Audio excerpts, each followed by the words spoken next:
bienvenue. Il y a tout un public jeune, donc c'est assez génial.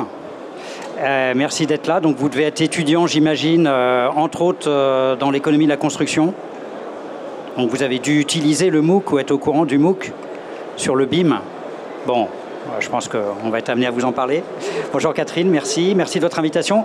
Alors c'est un atelier où on va parler d'un atelier, donc les choses se compliquent, surtout pour moi qui ne suis pas du métier. En plus, on va parler d'un atelier virtuel. Alors là, c'est hyper complexe. On va parler d'un atelier BIM virtuel qu'on appelle l'ABV, qui a été développé dans un groupe de travail où il y a notamment nos trois invités aujourd'hui, à l'initiative de Christian Herreria, qui est à ma droite, qui est à l'origine de ce projet, qui était président de la commission marché-bâtiment de la FIB, Fédération de l'industrie du bâtiment, avec comme un grand nombre de participants dans tous les métiers de la filière de la construction, dont notamment Christophe Marais, économiste de la construction. Donc vous êtes tous ici chez vous, mais il est notamment précisément ici chez lui, ce qui fait partie de l'Intec, où il est vice-président R&D, en charge de la R&D, vice-président suppléant de l'Intec. On va s'applaudir, hein, vous allez nous applaudir quand même. Et puis Jacques Montel, qui a sa société qui s'appelle Idéal, qui est un spécialiste de la serrurerie métallerie. Voilà, n'hésitez pas à intervenir quand vous voulez, sans nous contredire hein, pour autant, mais vous intervenez. Comme on parle entre autres de BIM et il y a une dimension digitale, dans le digital il y a toujours du participatif et je pense qu'un atelier, un débat, c'est réussi quand il y a des échanges. Sinon, ça veut dire que c'est un peu à sens unique. Donc n'hésitez surtout pas. Je vais vous laisser intervenir Christian en premier. Le BIM, en fait, vous avez été, sans faire de jeu de mots, vous avez rebimisé, vous avez utilisé une méthode BIM sur une construction existante, une 30aine de logements HLM à La Rochelle, où vous vous êtes dit, ex nihilo, avec la méthode BIM, les process liés à la méthode et au process BIM, comment on referait. Donc c'est un groupe de travail avec une dimension virtuelle. Je veux bien, ça nous intéresse, comme c'est l'avenir, et l'avenir est ici présent, qu'on fasse un transfert de savoir-faire et que vous nous racontiez la genèse et comment s'est déroulé le projet.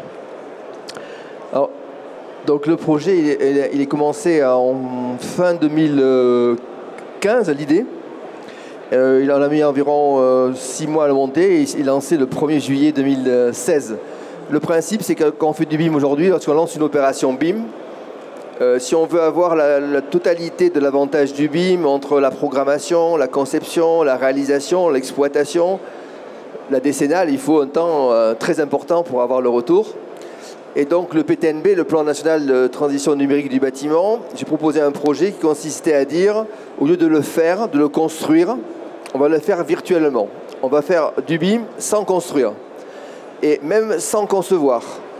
On va commencer. Donc on prend un chantier existant, 30 logements à La Rochelle, que Christophe nous a proposé, et on va le rebimer. On a tous les plans, on a les comptes rendus, on a tout.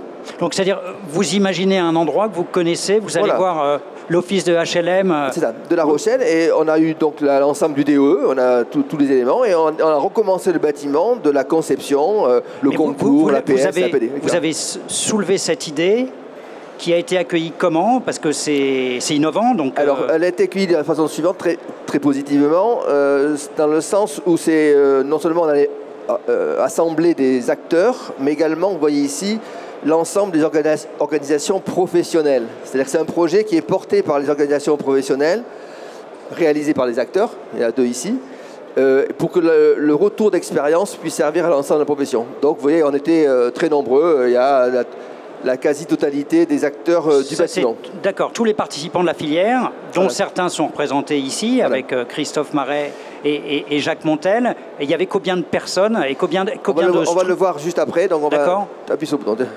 Vous avez quelques slides. Voilà, quelques slides. Donc 2 slides et 2 slides. Donc je synthétise en 2 secondes, c'est quand même assez génial. Vous voyez un bâtiment, vous l'identifiez, vous dites ce serait génial de bimiser cette méthode de construction, de se dire ces 30 logements HLM, on va essayer de les refaire, les imaginer de façon virtuelle avec la méthode BIM. Donc ça, c'est une démarche très innovante et qui permet de gagner du temps sur le temps, parce que l'avenir, c'est d'utiliser de plus en plus le BIM. Elle est innovante et, petite parenthèse, vous pouvez cette méthode l'employer n'importe quand. Vous prenez le chantier que vous avez fait le mois dernier, et vous le refaites pour savoir si vous savez le faire en BIM. C'est tout bête. Au lieu d'attendre qu'on réponde à un appel d'offres, vous faites du virtuel sur quelque chose. Vas-y.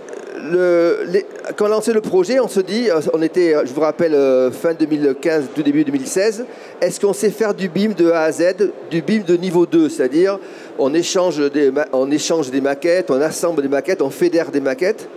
Est-ce qu'on sait le faire? Est-ce qu'on va avoir des problèmes de logiciel?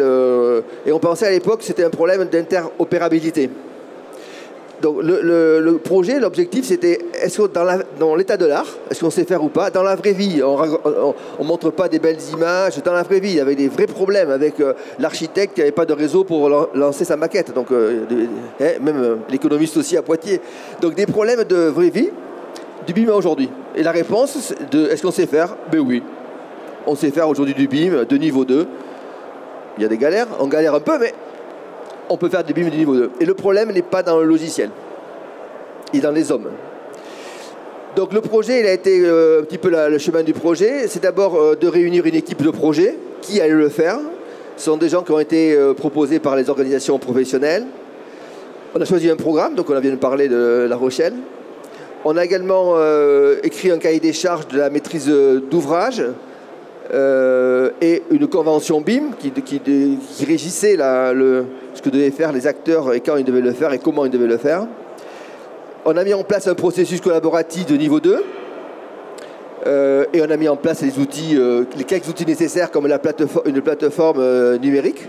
Ce qui veut dire que tous les acteurs, personnes et structures de ce projet pouvaient accéder, échanger à vous via une plateforme. Et on a choisi aussi qu'il y avait des acteurs qui étaient BIM ou pas BIM. On avait le bureau d'études d'acoustique qui était pas BIM.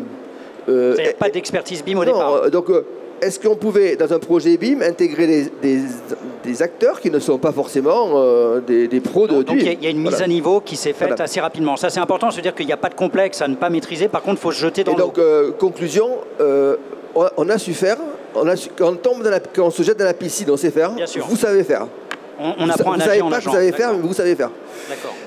Ensuite, on a simulé l'expérimentation virtuelle. Donc ça a duré 9 mois, de la phase programmation à la phase déconstruction aussi. On a déconstruit le bâtiment qu'on n'avait pas construit. Hein. Et puis, on a comparé les approches de BIM et non BIM. On a mis en évidence les bénéfices, les freins, les difficultés qui sont souvent liées à la formation et plutôt au jeu des acteurs qu'au logiciel. On a fait une synthèse. Pas à pas, on a X synthèse et on communique. Et de la communication, il est prévu qu'on vienne voir le maximum d'organisations professionnelles. Aujourd'hui, c'est un exemple de communication. Donc le projet, il a été pensé pendant environ 9 mois et la durée de réalisation du projet, c'est aussi 9 mois. Ça vient de se terminer au printemps. Voilà, on a terminé, on a fait la réunion de synthèse et actuellement on est en train de faire des films, enfin de faire des supports, mais le projet est terminé. Oui. D'accord. Donc comme co-acteur, il y avait aussi Christophe Montel. Qui représentait c'est Jacques Montel et Christophe Marais. Christophe Marais et Jacques Montel. Appuie sur le bouton. Christophe Marais, vous représentiez l'Intec. Voilà. Puisque vous êtes en charge de... J'ai une dernière diapo et c'est bon. Donc il y avait, au niveau acteur, on a été 130, hein, parce qu'au fur et à mesure du projet, on a passionné les gens. 44, dans 130, il n'y a pas 130 qui bossent. C'est comme une entreprise, il y a toujours ceux qui bossent, pas. Donc il y a 44 opérationnels, il y en a 2 ici qui étaient très opérationnels. 30 organisations professionnelles. Par exemple, l'Intec, c'est une organisation. Et puis il y avait des prestataires entreprises, aussi des observateurs, il y avait aussi des éditeurs. Ça a été important, on fait le BIM avec les éditeurs. Ils nous aident dans cette démarche-là. Ils ont été très présents au niveau du projet. Très présents dans le sens conseil. Hein. Ils n'ont rien vendu, pas tout de suite d'ailleurs, mais c'était pour nous aider. D'accord. Alors, est-ce que c'est une première en France dans ce secteur-là d'avoir une approche BIM pour BIMiser Christian, est-ce que c'est une première en France, cette approche-là de BIMisation d'une construction existante? C'est une première en Europe, dans le monde et sur la Lune. D'accord. De le faire virtuellement. On veut toujours faire, on commence un projet, on lance un projet BIM, et puis en définitive, les Luxembourgeois nous ont copié parce qu'il y a un projet de même type. En bref, et vous pouvez le faire sur n'importe quoi. Une entreprise tout seul, dans son process, peut le faire. Je refais quelque chose, je l'ai fait en 2D, je le refais en 3D, en BIM, en collaboratif, et j'en tire des bénéfices. Donc, bref, c'est pas besoin attendre d'être adjudicataire d'un chantier pour le faire, quoi. D'accord. Et comment a réagi l'office de HLM, puisqu'ils ont dû voir le delta, la différence entre leurs constructions existantes, les process qu'ils avaient mis en place, je parle du maître d'ouvrage, et puis les process que vous avez déployés, auxquels vous avez réfléchi pour BIMiser cette construction. Voilà, donc on va montrer des exemples de deux acteurs ici. Tout d'abord, les acteurs qui ont fait le BIM, ils sont restés au BIM, ils sont dans le BIM, ils continuent en BIM. Ils ont tous continué là-dessus. Et le maître d'ouvrage et les équipes principales d'ouvrage en disant il faut aller plus loin, donc sort un projet ABV+, qui se lance là, pour aller plus loin, et en particulier le plus loin, ça commence par la responsabilité de maître d'ouvrage de définir mieux son programme, mieux ses exigences, mieux ses objectifs, mieux pourquoi il fait du BIM. On ne fait pas un chantier en BIM pour faire du BIM, on fait un chantier pour quelque chose, un BIM pour faire quelque chose. D'accord, alors vous avez constitué une équipe. Christophe est là, Jacques sont là, c'est des représentants assez actifs, mais il y a eu toute une équipe, un certain nombre de structures dans la filière. Sur quels critères vous avez composé ce groupe de projet? Parce que l'ABV, c'est un groupe de projet qui a fait une simulation virtuelle, mais c'est un groupe de travail. Sa force, c'est la pluridisciplinarité. Alors, on a eu toutes les professions, on a vu les organisations professionnelles pour qu'ils nous proposent des acteurs. Il fallait qu'ils soient disponibles. Alors, d'abord, envie de rentrer dans le BIM. Ils étaient BIM ou pas BIM, mais s'ils n'étaient pas BIM, ils voulaient y aller. Ils étaient dynamiques. Ils étaient disponibles, parce qu'il a fallu, ils ont passé plus de temps que... Ça a duré près de 10 mois quand même. Ce que j'aurais vendu. Disponibles, et puis si possible sympathiques. Donc on a deux ici, ils étaient particulièrement sympathiques. D'accord. Christophe Marais, donc vous êtes en charge de R&D, en charge de la R&D en tant que vice-président suppléant à l'Intech. Qu'est-ce qui vous a motivé pour ce projet? Vous avez été très, très proactif. Avec Christian, quel a été votre critère, vos bases de motivation? C'est assez simple parce qu'en fait, le BIM, on en parle beaucoup. On n'a pas tous accès à des projets BIM.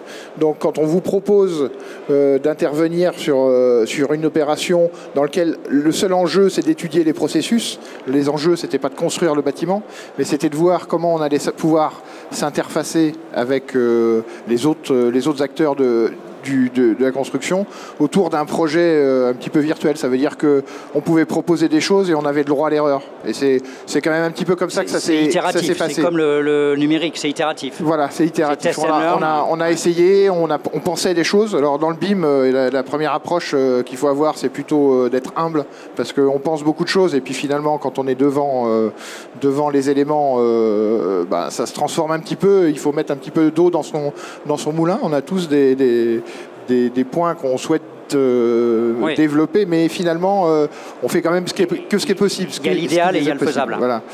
Donc de pouvoir faire ça, je dirais, dans un atelier de manière virtuelle, qui n'ait pas de conséquences, c'était...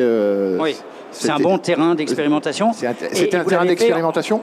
Et l'idée, moi, comme je suis responsable de R&D à l'Intech, c'était aussi d'apporter toutes les réflexions, tout ce qu'on peut faire en recherche, d'essayer d'expérimenter dans le cadre.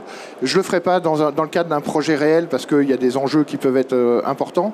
Là, je me suis permis je me suis permis des choses. C'est un côté applicatif, voilà, pour tester. Et en plus, avec l'idée de pouvoir en faire profiter les confrères et de développer un discours ou en tous les cas des outils. La force, c'est que c'est un mode collaboratif. Voilà. Donc le concept, c'est un groupe de travail sur un mode collaboratif. C'est le principe même du BIM. Donc on avait un travail qui se faisait dans le cadre de l'atelier. Et ce que nous a demandé Christian, c'était aussi de faire un feedback dans nos organisations professionnelles, chacun. C'est-à-dire que dans le cadre du groupe de travail BIM de l'Intech, j'ai présenté la plateforme qu'on a utilisée, j'ai essayé de donner des codes d'accès à chacun pour aller voir comment on pouvait voir une maquette sans avoir de logiciel particulier, juste en se connectant sur le... Et vous avez eu à faire un travail de pédagogie, si tout le monde avait envie, mais tout le monde n'avait pas le même niveau de BIM. Est-ce qu'il y a un travail didactique pour... Oui, alors Ce qu'on a fait aussi dans le cadre ce qu'on a fait dans le cadre du GTBIM, c'est que ça nous a permis d'ouvrir et que chacun présente un petit peu sa façon de faire, parce que dans le BIM, moi je pensais être un professionnel aguerri de la chose, et en fait non. Mais par contre, ce que je me suis rendu compte, c'est qu'on avait tous développé les uns et les autres des méthodes dans lesquelles il y avait des choses intéressantes, des points positifs et des points négatifs, et de pouvoir les mettre en situation dans cet atelier, c'était quelque chose de très intéressant. Le caractère expérimental. Et comment vous avez fait donc en mode conception pour BIMiser ou re-BIMiser cette construction? Donc l'équipe pluridisciplinaire de conception a travaillé. On a commencé par faire une convention. Alors on a fait une convention. Finalement, on a fait un copier-coller de la convention de Mediaconstruct qui venait juste de sortir. On l'a fait, et puis on l'a rangé, on en a refait une autre finalement. Parce que le copier-coller dans le BIM, ça marche pas très bien. Il faut vraiment adapter les procédures au projet. Au projet et puis à ses compétences finalement. Donc moi ce que je m'étais mis comme objectif, c'était de voir comment j'allais pouvoir récupérer des éléments de la part de l'architecte qui concevait le projet en 3D, donc sur un logiciel qui était Archicad. Donc la passerelle pour nous ça a été l'IFC. Si vous voulez détailler, n'hésitez pas. Donc ça c'est la partie qui est en haut à gauche, où finalement au cours du projet, on a testé tous nos échanges. Le premier échange, on a dû récupérer à peu près 30% des éléments.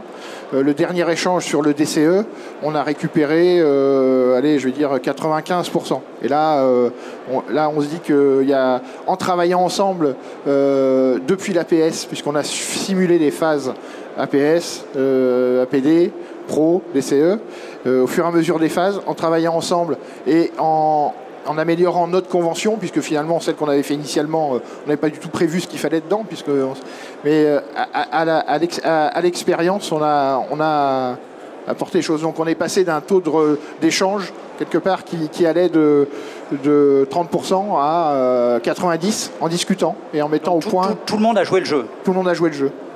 C'est vraiment collaboratif. Voilà. Alors après, je m'étais donné un deuxième objectif, parce que je suis aussi dans les groupes de travail qui concernent la méthode d'estimation et de contrôle permanent de l'INTEC. Ouais. Je m'étais dit, allez, je vais essayer de me servir de cette méthode pour classer tous mes ouvrages de bâtiment. Et finalement de faire mon étude suivant cette méthode. Donc c'est quelque chose. Alors on l'a fait une première fois, on n'a pas réussi. On s'est dit non, il faut le faire d'une autre manière, et on a commencé pour aboutir. Finalement, on a un petit peu fait à chaque fois, 2 fois, on a fait ce qu'on pensait initialement. D'où l'intérêt de l'atelier virtuel, parce que dans la vraie vie, on n'aurait pas eu de chance.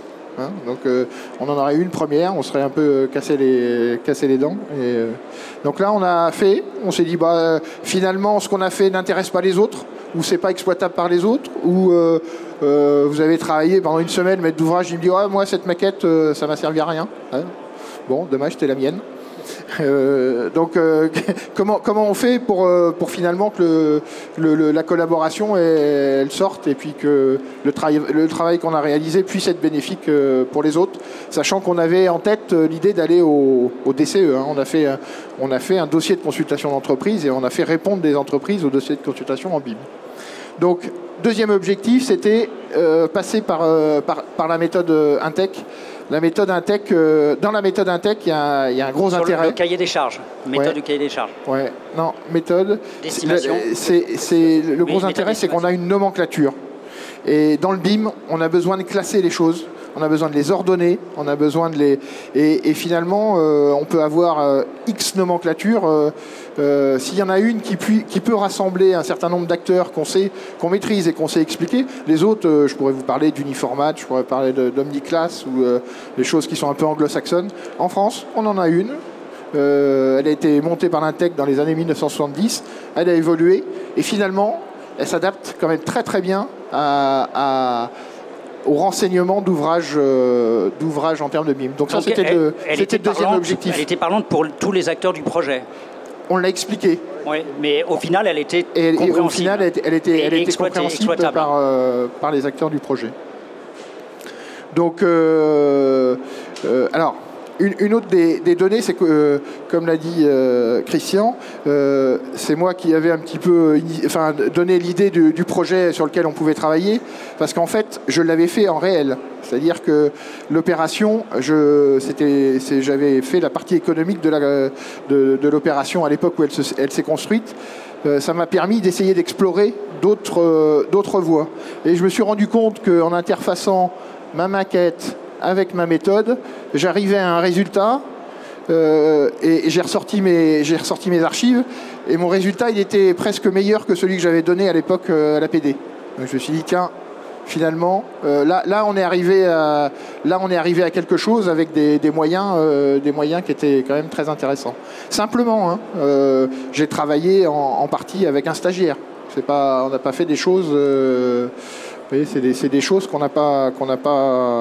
C'est pas des heures carrées à réinventer. On a vraiment utilisé de la matière qu'il y avait à droite, à gauche, et on a essayé de présenter ça. Vous avez une démarche, quand on vous entend parler, très itérative, très expérimentale. Ça vous a permis d'aboutir à des nouveaux process qui pourraient faire évoluer les process d'un projet que vous feriez d'ici demain, par exemple ? Alors, complètement. Aujourd'hui, on a mis en place sur les phases d'avant-projet ce qu'on a expérimenté dans le cadre de l'ABV. Avec des outils existants, type avec les outils le mode d'estimation de l'intec. Notre méthode, on n'a pas. Mais avec un travail collaboratif et ouais, itératif. Ouais. D'accord. Là, je voulais aussi vous parler un petit peu de l'OpenBIM, parce que finalement, quand on a commencé, tout le monde était un peu sur ces outils, certains n'en avaient pas. Comment est-ce qu'on allait échanger? Qu'est-ce que ça allait pouvoir donner? Et à force d'échanger à chaque phase, on est arrivé, donc là, on est sur le dossier Pro DCE. Donc on est parti complètement à gauche de la maquette architecte. C'est la partie structure, donc le BET structure. Alors l'architecte était sur Archicad, le BTE Structure a fait son travail sur Revit, a passé la maquette en IFC, et moi je l'ai récupéré dans Attic et j'ai fait mon travail mon travail finalement habituel, mais par contre j'ai bien le même modèle que l'architecte au départ. Et en fait c'était pour se dire c'est l'OpenBIM. Alors il y a un débat, est-ce qu'on travaille en natif, est-ce qu'on travaille en OpenBIM? Le natif ça marche forcément puisqu'on utilise le même fichier. L'OpenBIM ça fonctionne aussi. Donc on n'a pas besoin de changer toutes ces méthodes oui, mais toutes ces méthodes et ces logiciels pour arriver à faire du BIM. C'est-à-dire qu'il faut juste un petit peu réfléchir, voir comment on interface les choses, mais on part d'Archicad et on arrive dans... Et au final, ça c'est une maquette IFC qui est réalisée par mon logiciel de Métré, avec lequel, je vous ai pas, le CCTP est chaîné. Donc on retrouve chaque article du CCTP renseigné, chaîné, dans les propriétés de l'IFC. Voilà. D'accord. Merci Christophe. Jacques Montel, alors vous avez une entreprise qui s'appelle Idéal, spécialisée dans la serrurerie métallerie. C'est ça. Vous êtes basé à Montpellier. À côté. Donc là, vous êtes dans le Nord, là. Oui, je suis dans le Nord, effectivement. Vous représentez aussi une entreprise indépendante, fournisseur des entreprises. Les artisans, vous représentez la CAPEB. Ça, donc vous deviez avoir un angle de vue et vous avez dû enrichir avec une réflexion très constructive, très opérationnelle, ce groupe de réflexion sur le virtuel, sur le BIM, non? On avait au départ, bien évidemment, on connaissait le BIM, on savait ce que c'était, mais comme l'a dit Christian, on n'en avait jamais fait effectivement. Donc ça a été l'occasion de mettre les mains dans le cambouis sans trop se les salir quand même, parce qu'on n'a pas vraiment construit. Donc nous on est parti au départ des plans d'archi, donc c'est le dessin qu'on voit en haut à gauche, les petits bâtonnets. Donc ça c'est ce que vous construisez, c'est ce que vous fabriquez. Ça c'est ce que l'architecte nous donne à fabriquer. Il nous dit, on a un plan d'archi, le plan d'archi c'est ce petit, c'est une suite de bouts de bois. Ça sert de cahier des charges, à partir d'un cahier des charges. Et c'est pas plus que ça décrit dans le cahier des charges. D'accord. Donc à la suite de ça, nous on fait un plan sur lequel on va faire valider nos hypothèses, c'est-à-dire qu'il faut qu'il y ait une certaine hauteur et des certaines dimensions. Donc ça, on l'a fait valider par l'architecte, en passant par la plateforme collaborative, bien évidemment, plutôt que d'envoyer des fichiers. On a fait valider la note de calcul au bureau d'études, pareil. Ouais. Et après, par contre, on a vraiment fabriqué le logiciel, le garde-corps en BIM, c'est-à-dire avec un véritable fichier IFC. Plus fort, ouais. Qui va vraiment être le vrai garde-corps qui sera posé ultérieurement. C'est-à-dire entre le second dessin et le troisième dessin, il y en a un, c'est une représentation, et un autre, c'est vraiment de la matière, puisque avec ce fichier IFC-là, on peut faire fabriquer les pièces directement par les machines. Donc il y a un gain de productivité il y aura un gain énorme. de productivité. Alors là, je ne vous cache pas que sur le premier, on a un peu essuyé les plâtres. Hein. Bien sûr. C'était un petit peu compliqué. Mais dans vos motivations, c'était une des motivations? Ou c'était aussi mieux travailler avec l'ensemble de façon collaborative, l'ensemble des acteurs? La motivation, c'est plus l'évolution du dessin. J'ai commencé à dessiner avec une planche à dessin. D'accord. Un jour, j'ai dessiné en 2D, un jour en 3D, et le BIM, ça vient... progressive, d'accord. La motivation, c'était d'essayer, parce que jusqu'à présent, on avait répondu à des appels d'offres, mais on n'avait jamais vraiment essayé de faire du BIM pour de vrai, entre guillemets. Et donc après, on a intégré notre garde-corps dans la maquette structure. Et c'est là où on peut s'apercevoir, c'est aussi un gain, c'est on peut s'apercevoir de tous les défauts qu'il y aura par la suite, parce que le garde-corps est vraiment monté comme il sera exécuté sur la maquette. Chose qu'on n'a pas sur un plan archi normal, quoi, même un plan structure. Ce qui veut dire que vous aussi, si vous aviez un projet dès demain à mettre en place, vous utiliseriez des nouveaux process grâce au BIM dans vos process de conception et de fabrication? Mais nous, on s'est équipé d'ores et déjà d'un logiciel, même sur des projets qui ne sont pas BIM, on dessine avec un logiciel Tecla Structure, on ne peut pas la nommer. Mais est-ce que ça va changer, ce retour d'expérience va faire évoluer vos process et votre méthode de travail? Le caractère collaboratif aussi?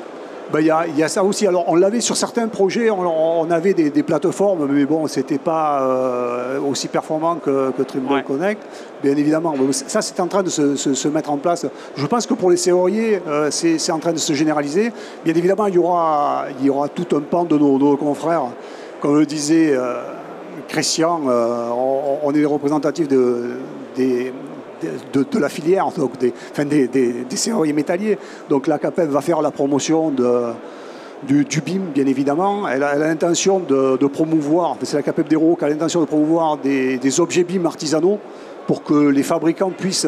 Donc vous avez débriefé auprès de la CAPEB après, auprès de vos collègues. Vous êtes en train parce que ça vient de se terminer fin mars. C'est en train de se faire. Bien sûr. Actuellement, on a 3 ingénieurs de l'école des mines Nalès, 3 élèves ingénieurs d'école des mines Nalès qui bossent sur le projet OBA, qui est un projet d'objets BIM artisanaux. Et est-ce que vous sentez que les jeunes qui sont ici en majorité présents ont une sensibilité avec le BIM, puisqu'il y a toute une dimension numérique?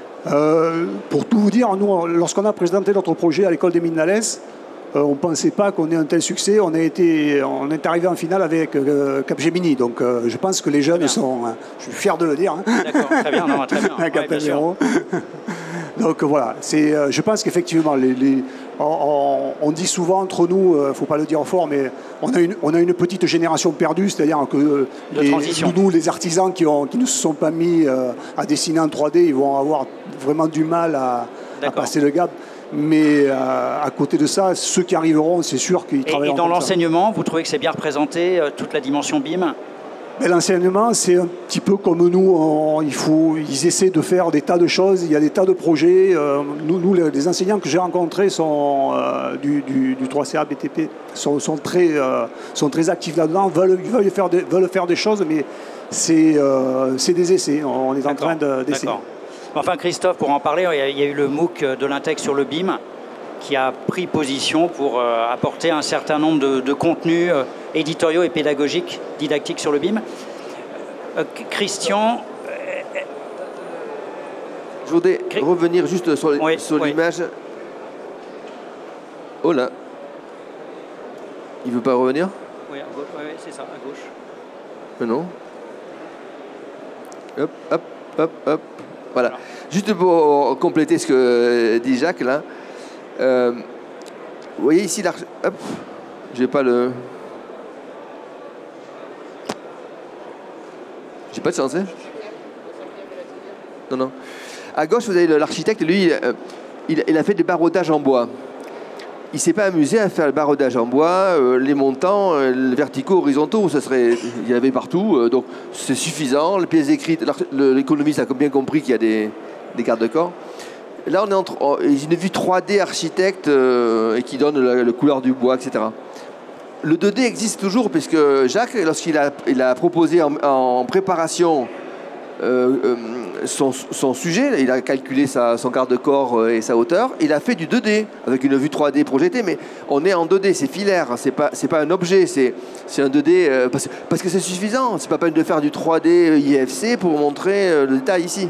C'est uniquement lorsqu'on est rentré en exé, lorsqu'on est d'accord sur la hauteur, la disposition des lisses, qu'on est rentré en 3D. Et le 3D, comme il disait, par exemple, en bas à gauche, quand on met le garde-corps, on s'aperçoit qu'on n'avait pas vu que l'angle avec le retour du bardage, il y avait un problème. Et puis la vue du milieu, par exemple, on s'est aperçu qu'il n'y avait pas des bouchons. Parce que le tube dépasse et il n'y a pas de bouchon. Il faut mettre un bouchon. Et au lieu d'avoir ça sur le chantier, à la fin, une réserve. Donc ça, on mélange du 2D, on mélange du 3D. On est collaboratif, puisqu'on l'échange sur la plateforme, et on va dans des points de détail qu'on aurait vu en phase chantier uniquement. Et le dernier schéma à droite, vous ne voyez pas ici, mais il y a aussi la vue du balcon avec le ferraillage et la vérification que les douilles qui sont mises ne vont pas rentrer dans des aciers. Hein ?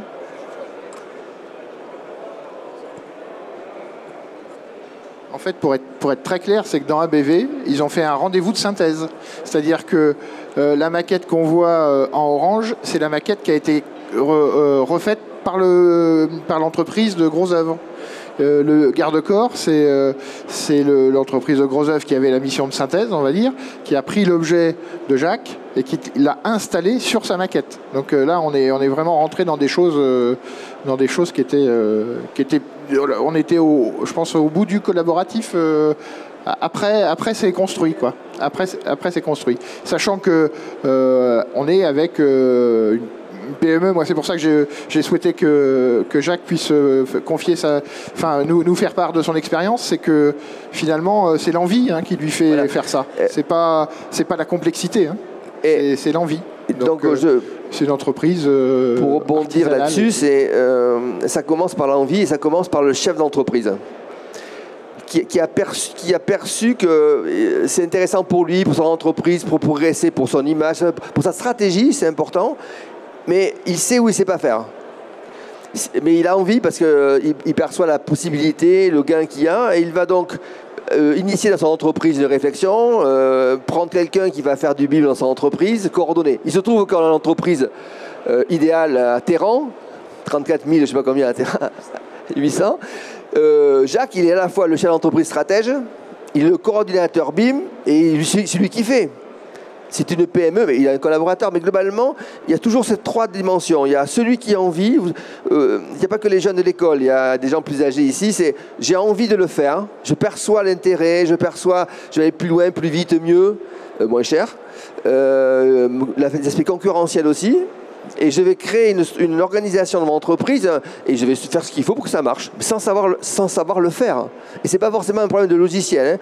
Ici, des viewers suffisent d'avoir plein de choses. Vous en avez eu l'envie, c'est l'essentiel, vous l'avez fait, vous l'avez réussi, c'est considéré comme réussi. Le critère de réussite, c'est l'ensemble des acteurs du groupe de travail, de la filière. C'est ça le critère de réussite pour vous? On sent qu'il y a une adhésion de beaucoup à ce projet qui est très très innovant. Donc c'est ça le critère de réussite?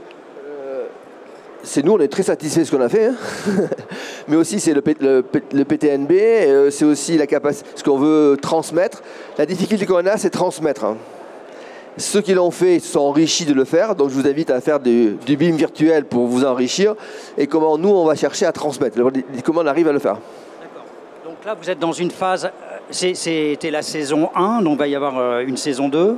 Là vous êtes dans une phase, c'est fini depuis quelques semaines, de communication. On en parlait de communication auprès de la CAPEB, communication ici dans le cadre du congrès de l'Intec sur l'économie digitale, communication dans les différentes filières et syndicats ou fédérations professionnelles qui composent la filière du bâtiment. Et il y a un ABV+, qui est la saison 2, qui est pour quand? Sur quel sujet et pour quand? ABV+, on s'est aperçu qu'on n'avait pas loupé, mais qu'il fallait y a plus d'importance sur un élément essentiel. C'est que lorsqu'on fait du BIM, il faut commencer à avoir un objectif pour faire du BIM, et le maître d'ouvrage en avoir un. Il y a un objectif aussi pour le chantier, le projet, un objectif propre au projet, et ça, il faut l'exprimer. Et on ne part pas en disant on fait une convention, on y va quoi. Hein. On fait du BIM. Hein. Vous répondrez en BIM, on verra après. Donc travaillez un peu plus sur l'amont du projet, sur la conception, sur la programmation BIMable, sur les exigences programmatiques, un peu plus sur la préparation du dossier. Parce que tout à l'heure on a dit qu'on a fait des allers-retours, il y a plusieurs raisons. D'abord on n'était pas aguerri au niveau des outils. Également on faisait la méthode traditionnelle pour le faire en BIM, mais c'est pas pareil. Il faut adapter ça, donc il faut trouver la bonne façon. Et puis, en collaboratif, on travaille tout seul et puis on donne le projet à l'autre. Non, le collaboratif, c'est pas ça. Le collaboratif, c'est vraiment partager, savoir ce qu'on va faire, ce que tu veux recevoir, ce que je veux t'envoyer, comment je te l'envoie, sous quelle forme. Et c'est pas un problème de load, etc. C'est plutôt une définition des programmes. Et donc, on va travailler autour de ça dans ABV+. Et l'autre gros élément, c'est au niveau chantier, c'est accrocher le vecteur temps. C'est-à-dire faire du 4D. Là, ici, par exemple, il faut d'abord construire le plancher, le mur, mettre le bardage et mettre le garde-corps après. Et bien, on va phaser tous ces éléments-là et mettre le facteur temps pour faire du planning, etc. Donc les sujets, et c'est à partir de quand l'ABV+, la résurrection de ce groupe de travail, septembre, sur aussi 9-10 mois, 5 mois. Et après, il y aura une saison 3. Et vous allez communiquer à chaque fois. Et est-ce que vous allez communiquer, comme c'est le cas ici, auprès des étudiants pour qu'ils s'emparent, s'approprient ce projet, où ils auront déjà peut-être une certaine facilité et sensibilité? On va dépasser ce qu'on fait aujourd'hui. On parle de MOOC, on va copier ce que fait l'Intec.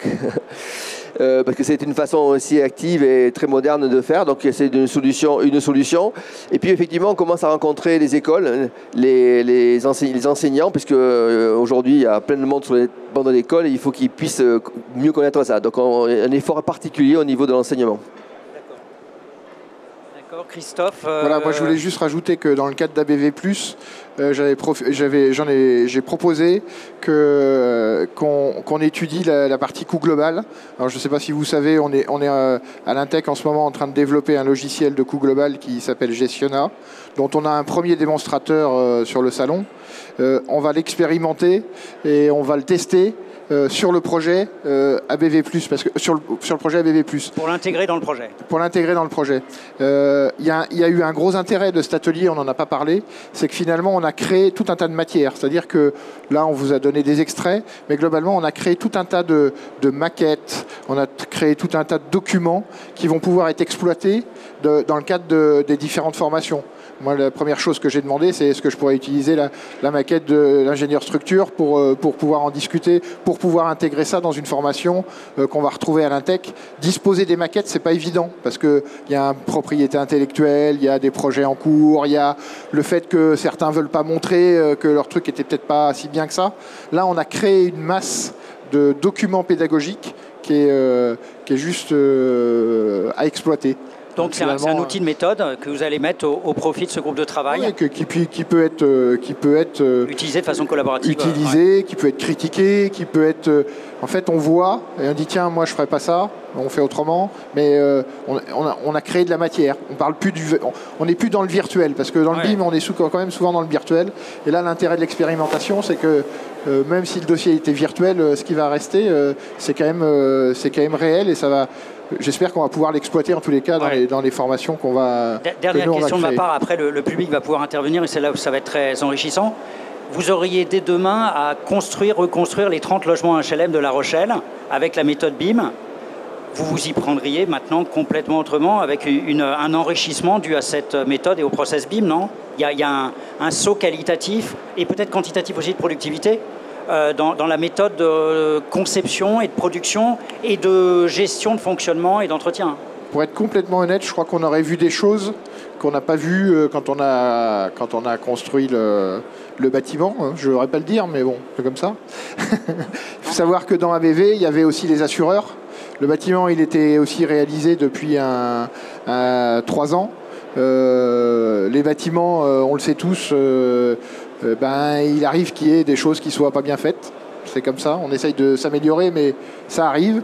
Et du coup, il y a notamment un sujet sur des seuils de portes de terrasse qui aurait, à mon avis, été mieux traité si on avait vu ça Donc ce groupe dans un process BIM. En fait, il y aurait eu un zoom, je pense, qui aurait été fait sur ce... Donc le process BIM collaboratif avec une approche digitale, c'est un partage de savoir-faire en mode collaboratif et l'optimisation de toutes les datas, de toutes les informations au profit des acteurs de la filière et du maître d'ouvrage et de l'ensemble des acteurs, assureurs compris, de l'ensemble de la filière. Donc c'est efficient pour tout le monde, hein. Tout le monde est gagnant. Ce qui me paraît logique. Alors, si vous avez des questions, et surtout, n'hésitez pas auprès de Christian, Christophe ou Jacques. On vous écoute et ça peut être très, très intéressant.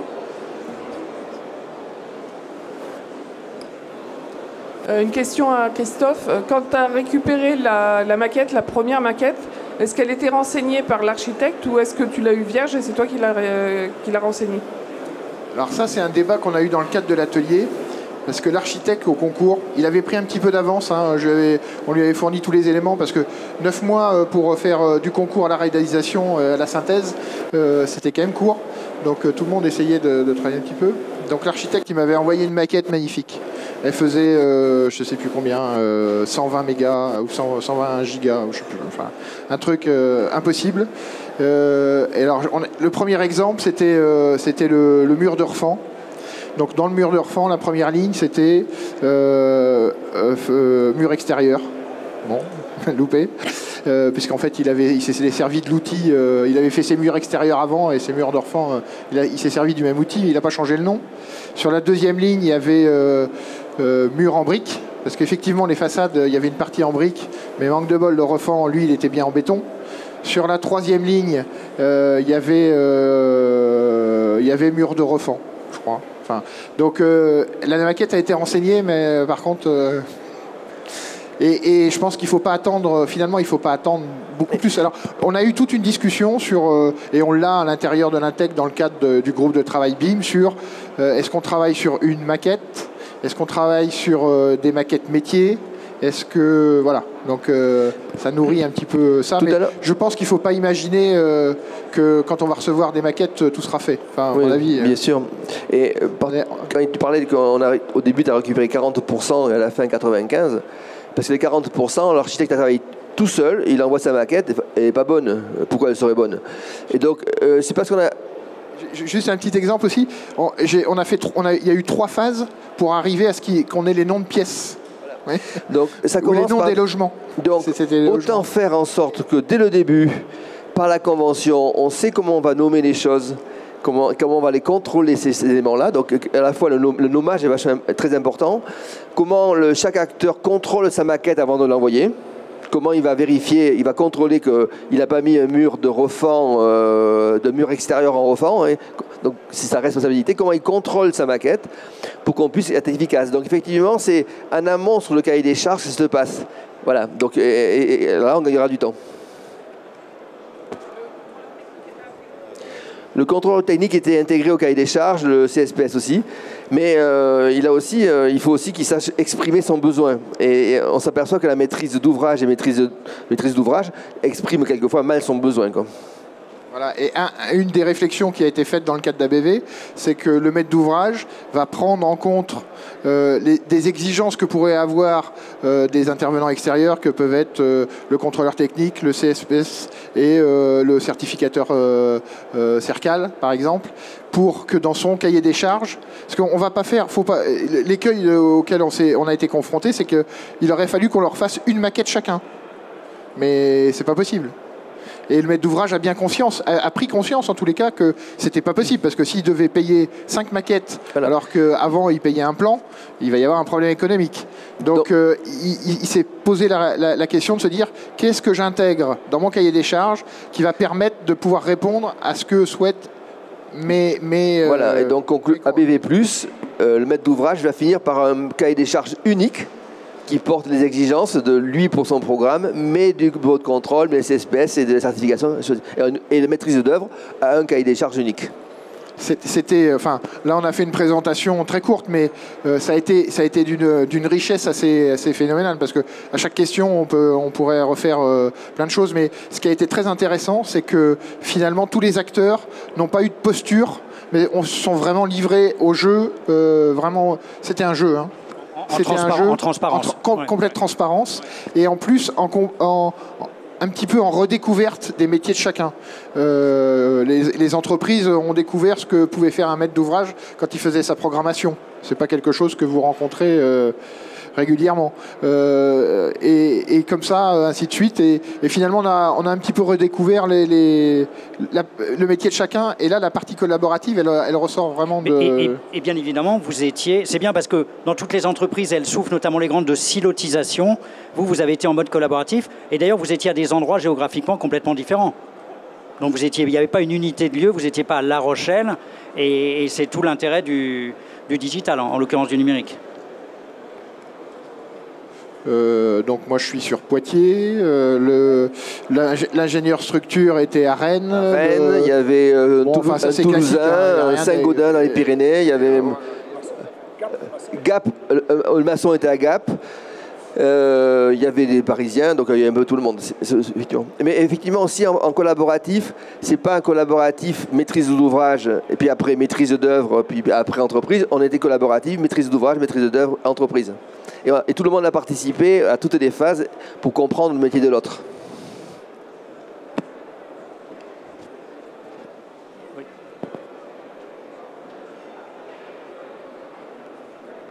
Oui, donc moi je suis un membre d'Inatech, je fais partie un peu du groupe de travail BIM Intech. Et c'est simplement pour dire une information et aujourd'hui un cas réel sur lequel on est, où notre rôle est de faire du BIM management sur un projet réel, là, on n'est pas dans des virtuels, de la dimension de votre projet, hein, puisqu'on est sur 32 logements plus une crèche. Et notre rôle, en fin de compte, c'est effectivement de pouvoir rassembler un peu l'ensemble des différents intervenants avec des règles du jeu, hein. On parlait de convention, de protocole, de savoir de quelle façon tout le monde travaille, avec, on est en phase APD, la pro, là, hein, on va faire le pro, là, avec comme objectif que le maître d'ouvrage attend, c'est de pouvoir récupérer l'ensemble des données qu'il y a dans la maquette pour pouvoir les interfacer avec leur logiciel de modélisation. Pour la gestion, pour la quoi ? Modélisation ? Pour l'exploitation et la maintenance. Voilà. Alors, aujourd'hui, effectivement, il n'y a pas qu'une seule solution, il y a des solutions. Il faut savoir que les outils représentent dans un processus BIM que 20-25%. C'est ce que vous disiez tout à l'heure, à juste titre, hein, c'est ce travail humain, ces relations qui font que les outils, on va effectivement pouvoir les interfacer et arriver à un résultat commun, attendu, avec un objectif clair et demandé. Voilà. Deux éléments que tu as dit là, c'est l'objectif. L'objectif, c'est la possibilité de récupérer la maquette, les éléments complets et les informations pour la gestion.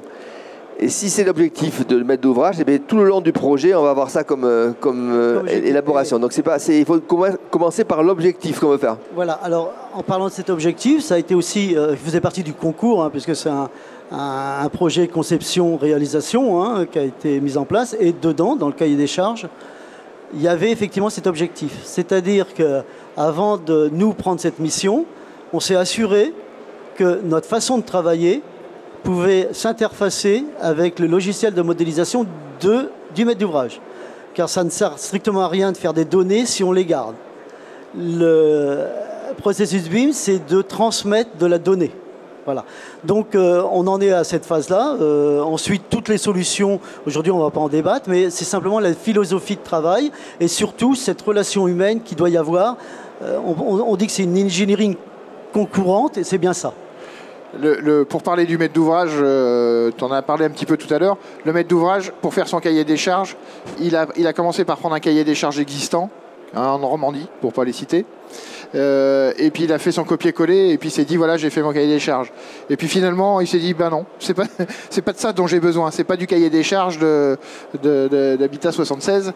Ce que j'ai besoin, c'est de faire mon cahier des charges avec mes objectifs à moi. Donc, ils ont rangé le cahier des charges initial et ils ont redéfini, ils ont réidentifié leurs besoins et ils ont recréé leur cahier des charges. Ça sera leur, ça ne sera pas celui d'un tel ou d'un tel. Ce qui nous permettra à nous de vraiment répondre à leurs demandes. C'est-à-dire qu'il y avait tout un tas de choses qu'ils demandaient dont ils n'avaient pas besoin. Et il y avait des choses dont ils avaient besoin qui n'étaient pas dans le cahier initial. Et ce qui était intéressant, c'est que dans l'atelier, c'est qu'eux ont fait cette démarche-là. Mais par contre, ils auront aussi leur organisation professionnelle, donc c'est l'USH. Et à l'USH, ils sont retournés dire, attention, le BIM, c'est pas copier-coller du cahier des charges du voisin. C'est réfléchissez à ce que vous avez besoin. Sinon, ça ne servira à rien. Voilà, un des intérêts, en tous les cas, de ce type de travail-là, c'était de pouvoir de se permettre de faire quelque chose, de dire non, c'est pas bon, on revient en arrière. Et par contre, après, on sait expliquer pourquoi on est arrivé à tel et tel... Merci à moi. Si vous avez d'autres questions, n'hésitez pas.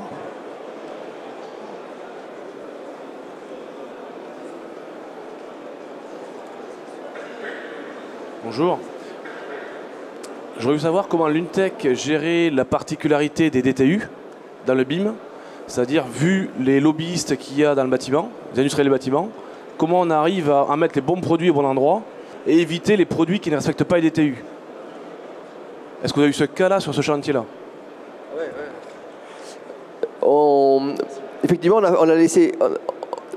Dans la gestion de projet, j'ai laissé faire le projet. Je suis un industriel de mon métier avant d'être à la retraite, c'était industriel. Hein. On avait une maquette DCE où il y avait 3 produits qui étaient sous avis technique et qui n'étaient pas notés. On aurait voulu que le bureau de contrôle aurait voulu, lorsqu'il appuie sur un bouton, que les produits sous le technique ou les systèmes qui étaient sous avis technique, rupteurs ou autres, c'est clair. Donc effectivement, la maquette pourrait permettre de montrer plein de choses, où les produits ne sont pas sous avis technique ou sous DTU. Reste à savoir qu'il y a toujours des professionnels derrière la machine et il faut qu'ils puissent indiquer ça. C'est pas la maquette qui va toute seule le faire. Donc effectivement, au niveau des produits, soit produits génériques, soit produits industriels, soit produits sous avis technique ou hors DTU, la maquette, elle n'est pas destinée elle ne peut pas le faire toute seule.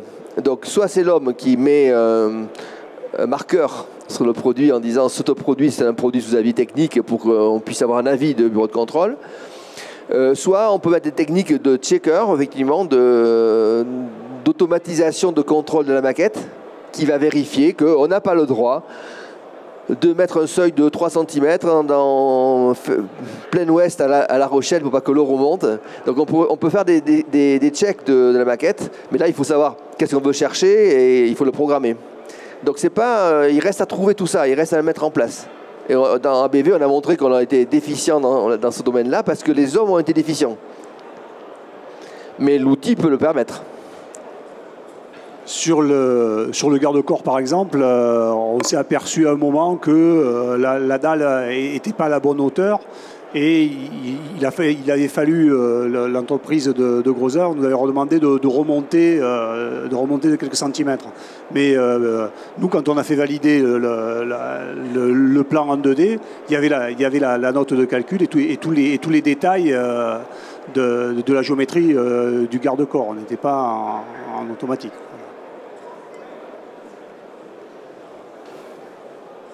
Si vous avez des questions, n'hésitez pas, si vous avez des dernières questions. Bon, bah, écoutez, merci. Juste Christophe. une dernière petite précision. Ouais. Vous avez sur le stand Intech un petit coin qui est réservé au groupe de travail BIM. Donc si ça vous intéresse, si vous avez des questions, il y a Pierre qui... Ah ben non, il était là aujourd'hui, il ne sera pas demain. Mais il y a d'autres personnes qui y sont. Ça explique un petit peu les travaux de l'Intech. En tous les cas, des choses qu'on va commencer un petit peu à diffuser et à restituer. Mais c'est notamment dans le cadre du congrès. Puis, il y a une présentation du MOOC de l'Intech sur le Voilà, stand et de puis l'Intech. à côté, de l'autre côté, il y a la présentation, Ouais. la partie Et MOOC. il y a une première session qui a eu lieu, qui a été une très belle réussite du MOOC de l'Intech il y a quelques semaines. Il y a une deuxième session, vu la réussite, qui va être activée dès le 14 juin, accessible pendant plusieurs semaines. Il y a 6 modules, 1 par semaine. Et si vous voulez vous inscrire, il y a une homepage, une pré-homepage d'inscription. Tout ça est présent sur Internet si vous faites une requête sur Google. Donc c'est un MOOC sur le BIM. Et puis vous avez une présentation de ce MOOC dans le stand de l'Intech. Et ça a été un vrai succès, notamment de la part d'un public étudiant, mais aussi d'étudiants en économie de la construction comme vous, j'imagine, et aussi de tous les acteurs de la filière au sens large du bâtiment. Donc il y a une session en juin, il y aura une session à la rentrée. Et c'est considéré comme une référence dans la filière du digital, d'une part, du métier des MOOC. On en a activement parlé hier du digital et des MOOC. Il y a eu des débats sur ce sujet. Et une référence dans le secteur de la filière du bâtiment. Parce que ça contribue à, premièrement, partager le savoir-faire sur le BIM, ce qu'on a essayé de faire aujourd'hui avec des professionnels de différents acteurs de la filière. Et puis à digitaliser aussi la culture de chacun, que chacun d'entre nous ait une culture digitale. Puisque le bâtiment va être... la numérisation du bâtiment, c'est un sujet majeur dont on doit tous s'emparer. Merci, à très bientôt, merci.